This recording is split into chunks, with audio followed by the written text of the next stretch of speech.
laissez-moi vous emmener dans un voyage. Un voyage qui plane au-dessus des nuages et s'étend sur des décennies. C'est l'histoire d'Air France, de ses humbles débuts à l'icône mondiale qu'elle est aujourd'hui. Imaginez la scène. Nous sommes en 1933. L'aviation est encore jeune et 5 petites compagnies aériennes en France décident d'unir leurs forces.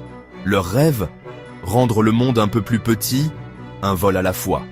C'est ainsi qu'Air France est né, le 7 octobre 1933. À l'époque, prendre l'avion était glamour, exclusif et honnêtement, un peu risqué.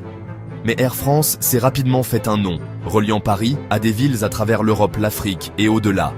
Dès la fin des années 1930, Air France possédait déjà le plus long réseau du monde, plus de 160 000 km. Imaginez, voler de Paris à Saïgon en 13 jours avec 12 escales. Avançons rapidement jusqu'à l'ère du jet. En 1953, Air France est devenue la première compagnie aérienne européenne à piloter le légendaire Lockheed Constellation. Soudain, ce qui prenait des jours ne prenait plus que quelques heures. Voici une anecdote amusante. En 1960, Air France a introduit le jet Caravelle, et ce fut un véritable tournant pour le confort et la vitesse. Et qui pourrait oublier le Concorde? En 1976, Air France a commencé à transporter des passagers à 2 fois la vitesse du son.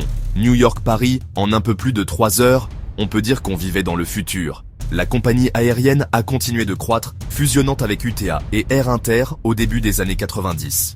Puis, en 2004, elle s'est associée à KLM, créant l'un des plus grands groupes aériens du monde. Aujourd'hui, Air France transporte plus de 40 millions de passagers par an, avec une flotte de plus de 200 avions. Cela représente environ 110 000 personnes qui volent avec eux chaque jour. Mais il ne s'agit pas seulement de chiffres. Air France a eu son lot de drames, des grèves, des défis et même des tragédies. Pourtant, elle a toujours trouvé un moyen de se réinventer. Ces dernières années, la compagnie aérienne s'est concentrée sur la durabilité, investissant dans de nouveaux avions plus économes en carburant et visant à réduire ses émissions de CO2 de 30% d'ici 2030. Et voici une anecdote. En 2019, Air France a célébré son 86e anniversaire en faisant voler un DC-3 vintage à travers la France, comme au bon vieux temps. Les passagers s'étaient habillés dans le style des années 1930, revivant l'âge d'or du voyage.